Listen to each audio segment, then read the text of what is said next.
Eu disse que o cabo era bom, o cabo é espetacular. A gente falando de criatividade, né? Vê Haroldo aqui, um gênio da criatividade. E daqui a pouco eu vou chamar outro gênio da criatividade. E isso tem uma associação muito forte com o matuto, porque todo matuto é muito criativo. É uma história de um matuto que um amigo meu, poeta Jacê, que me conta que ele fala de um matuto que morava em Veneza, trabalhando no teatro. Em Veneza. Em todo canto do mundo tem um matuto, né? Você pode procurar, e se você não achar, é o matuto que lhe acha. Porque um matuto reconhece outro.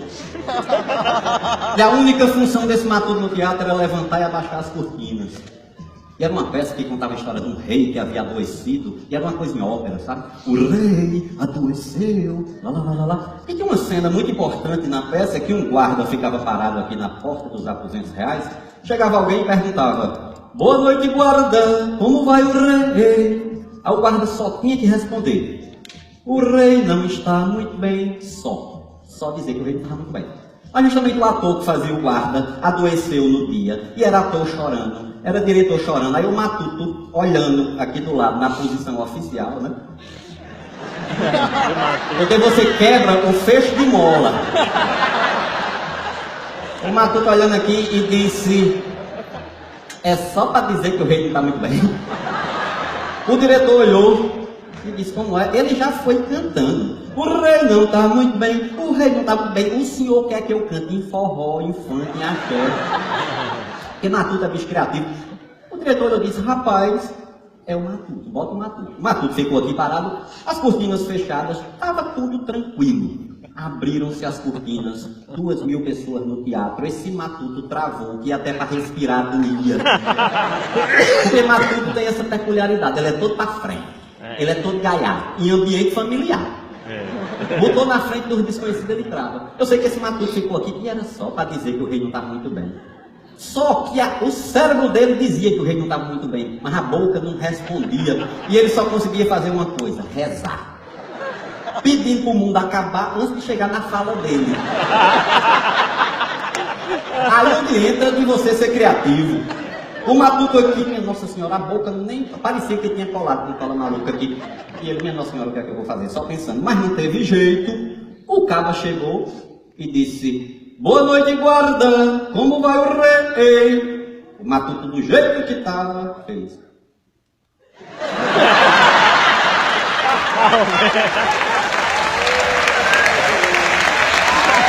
Sem dizer uma palavra. É muita criatividade. Então eu vou chamar um cara agora que eu admiro, que eu sou fã e que é um gênio da criatividade. E o cordel que eu escrevi para ele diz assim: se escreve Murilo Gum, mas se diz Murilo Gum. Um cabra que enxerga hoje o que se vê amanhã. Cheio de invencionices, flutua pelas planícies, pensando com liberdade, digo com toda firmeza, seria, na realeza, um rei da criatividade. Com vocês, Murilo Gum.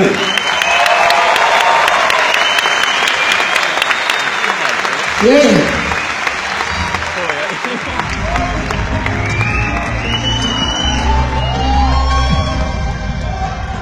E aí, tudo bem? Vai, safadão! Vai, safadão! Eu sou Murilo Gum, eu sou comediante, palestrante, professor de criatividade, povo verdadeiro safadão.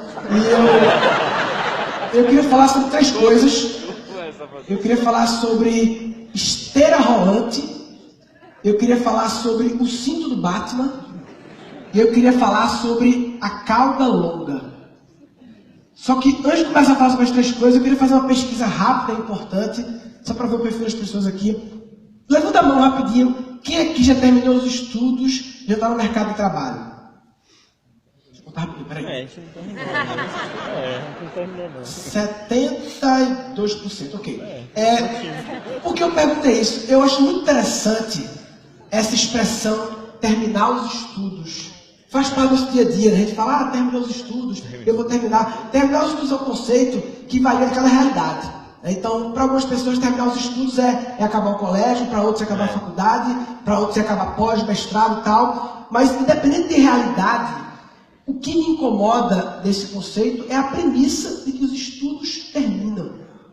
Quem disse que os estudos terminam?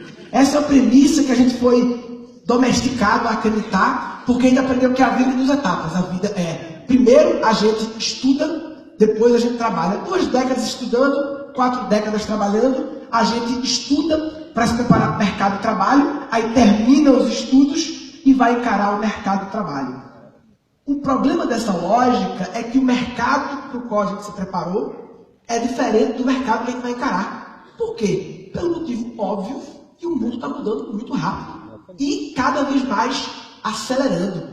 O que a gente estudou ontem muitas vezes não serve para amanhã. E isso conecta com o primeiro assunto que eu quero falar, esteira rolante.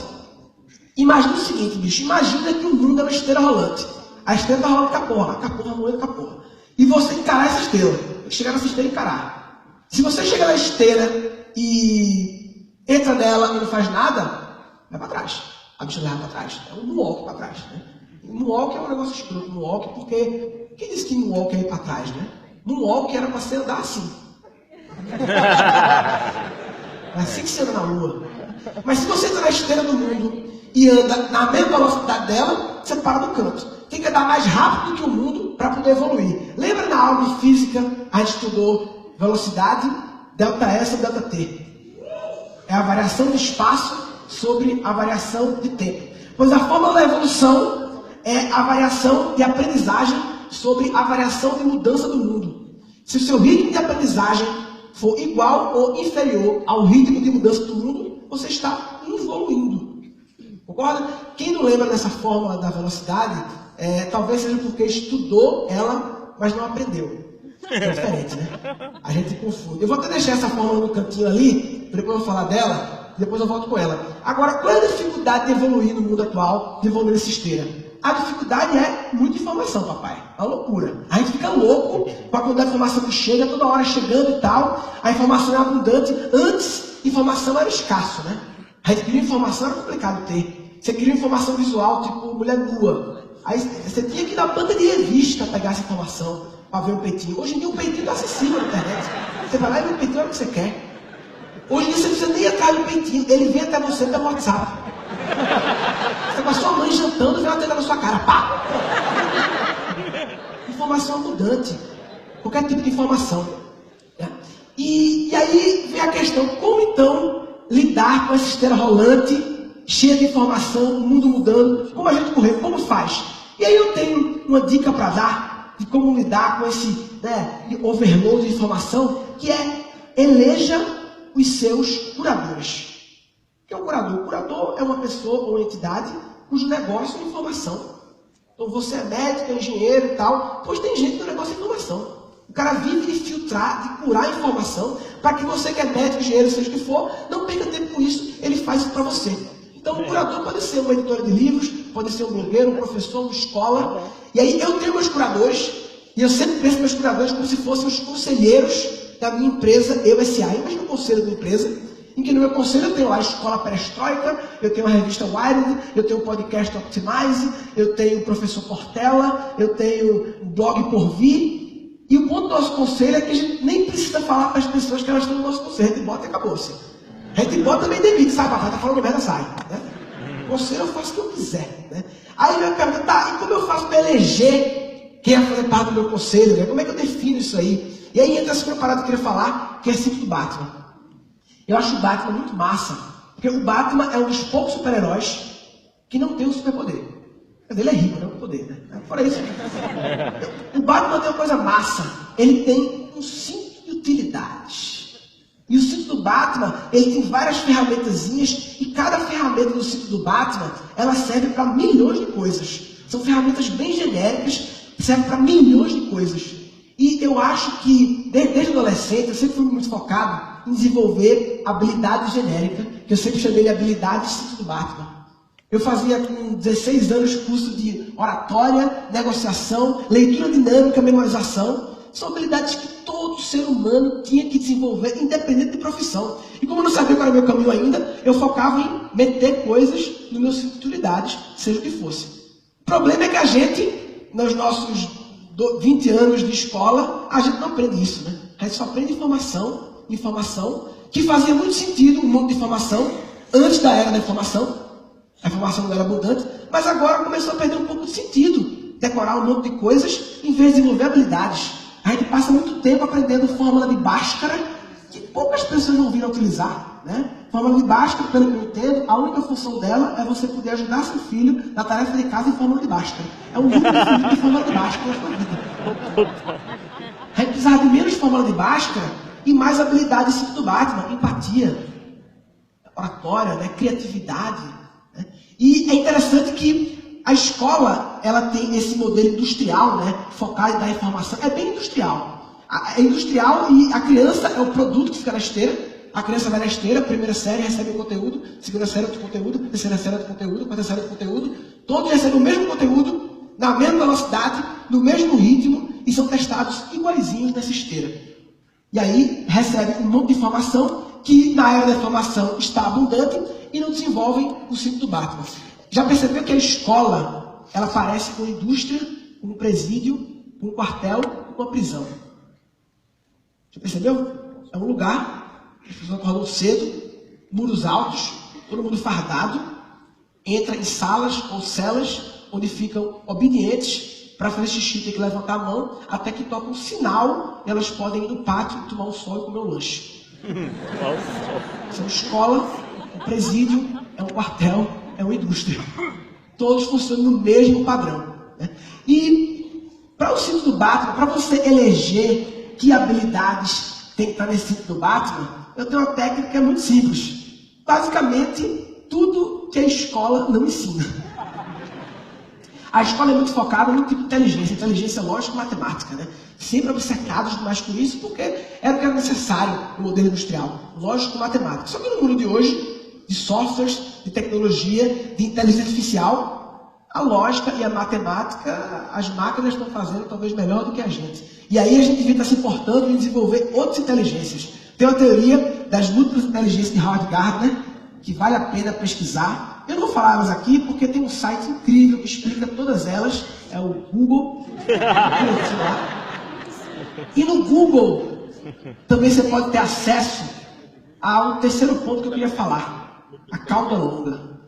Cauda longa é uma teoria do Chris Anderson, ele foi ex-editor da revista Wired, que por sinal também está no meu conselho, a revista Wired.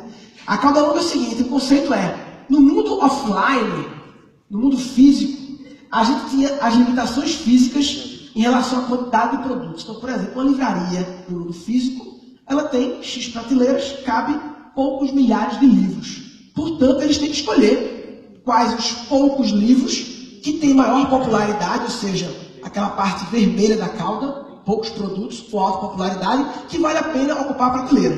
No mundo online, sem limitação física, uma livraria online, ela pode ter milhões e milhões de livros, mesmo que eles vendam uma unidade por ano. Aí vem a parte verde da cauda. É uma cauda super, hiper longa, apesar de não ser muito alta, ela é super longa, e talvez a área, se fosse calculada essa cauda longa, fosse maior do que a cabeça da cauda vermelha. O que isso tem a ver com o que eu estou falando? Nós estamos na cauda longa do conhecimento. Antes, a gente tinha uma limitação física de acesso ao conhecimento. Apenas os produtos de conhecimento de alta popularidade tinham na cidade, sua cidade. Né? Então, o curso de inglês todo lugar tem. Por quê? É um produto de alta popularidade. Os assuntos simples do Batman, os assuntos cauda longa específicos, não estavam disponíveis em função da limitação física da nossa cidade. E agora, com a internet está. Tudo está disponível. E o melhor, não só disponível, mas com o melhor professor do mundo. A gente tem que se limitar mais ao melhor professor do seu bairro, da sua cidade. Pode ter o melhor professor do mundo através da cauda longa. Ou seja, a mesma tecnologia que acelera o mundo, faz o bicho moer com a porra lá, a esteira, ela também potencializa a aprendizagem.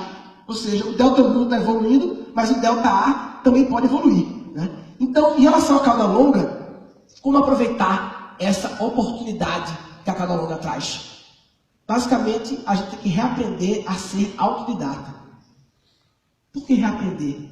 Porque, velho, a gente nasce extremamente autodidata. A minha criança tem uma filha pequena, Maria Exploradora, ela é autodidata, ela está tudo aprendendo toda hora. A gente é assim. obcecado em aprender, uma sede louca por aprender. Com o tempo, a gente vai perdendo essa sede, essa vontade de aprender. O TED Talk mais visto no mundo é o do Ken Robinson, né? Escolas matam a criatividade. E eu acredito que as escolas, elas também matam a aprendizagem. As escolas, elas nos traumatizam em relação a aprender. Por quê? Porque nós passamos quase 2 décadas aprendendo na base da coerção, na base do medo, na base da obrigação, sem prazer. Aprender tem que ser um prazer. Deveria ser um prazer inerente ao ser humano, mas que a gente vai traumatizando em função de anos e anos de experiências traumáticas em relação a aprender. Então, voltando àquela fórmula, ΔA sobre ΔM, esse ΔA está prejudicado bastante, porque a gente se acostumou a não ser aprendedor, e sim a ser apenas estudante. Estudante é uma coisa que não necessariamente transforma. Você pode estudar, mas não aprender nada. A gente tem que ser aprendedor. Que a gente não é por quê? Porque a gente frequenta instituições de ensino e não instituições de aprendizagem. Que faria muito mais sentido. Então, as 3 coisas que eu queria compartilhar aqui hoje, basicamente nós vivemos no esteira rolante, o mundo, moendo com a porra, que a gente tem que encarar essa bicha e andar num ritmo de aprendizagem maior do que o ritmo de evolução do mundo. Minha sugestão para isso, eleger curadores. Pessoas cujo negócio seja conteúdo e informação que possam curar para você e você não enlouquecer nessa overdose de informação que o mundo oferece. Depois, o que desenvolver? Habilidade de ciclo do Batman. Basicamente, a maioria das coisas que a escola não oferece. Habilidades genéricas aplicáveis a tudo que é coisa da vida. Gestão de emoções, gestão do tempo, meditação, produtividade, criatividade, empatia, negociação. Nada disso a gente aprende na escola. Na escola a gente aprende as respostas para os problemas, mas não aprende a arte de resolver problemas, o que é muito mais genérico e aplicável do que saber respostas prontas, né? Na escola tem lá um problema de matemática. O pedreiro constrói uma casa em 30 dias. Em quanto tempo 2 pedreiros constroem a mesma casa? Eles esperam com a resposta, metade, 15 dias. Eu podia responder 2 meses, por quê? Vão ficar conversando, é de produtividade. Essa é a resposta certa também, que deveria ser aceita, mas não é. É até mais criativa. Uma pessoa come um saco de pipoca em 30 minutos. Em quanto tempo 2 pessoas comem o mesmo saco de pipoca? Com a resposta que eles esperam, metade, 15 minutos. Eu poderia responder 5 minutos, por quê? Vai aumentar a velocidade média de pegar a pipoca, porque tem concorrente agora, papai. Agilizar. Foda-se que é a sua mãe, agiliza, porra. Isso é desconsiderado. Mas eles são muito obcecados em respostas e não em entender a arte de resolver problemas. E para aproveitar a grande oportunidade da cauda longa, nós temos que reaprender a ser autodidata. Ser autodidata é ser protagonista da sua aprendizagem. É tomar as rédeas da sua aprendizagem e você decidir o que você quer aprender de acordo com o seu prazer, para você aprender no seu ritmo. E antigamente ser autodidata era algo isolado, você ficava sozinho como autodidata. Hoje em dia você pode pela internet estar estudando sozinho autodidata e coletivo ao mesmo tempo, conectado com um monte de pessoas. Bem, para terminar eu queria fazer uma pergunta. Levanta a mão quem já terminou os estudos. Ninguém. O quanto a gente sabe, hoje em dia, é menos importante do quanto a gente está aprendendo. Porque saber é uma condição estática. E o mundo é muito louco, papai. A gente tem que continuar aprendendo. Como diria tio Johnny, keep walking, keep learning. Muito obrigado.